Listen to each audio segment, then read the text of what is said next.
জল খেতে নি। ওই দেখ জুতো পরিষ্কার করছে, দাঁড়া তোর জল ঘাটা ছোটাচ্ছি। বাবান এনে এই জুতোটাও পরিষ্কার কর। ঠিক আছে মা।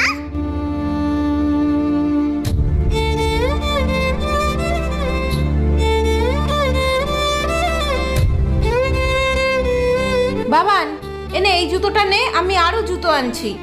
ধুৎ, আমি যে কানো জুতো ধুতে আসলাম আর ধোবই না।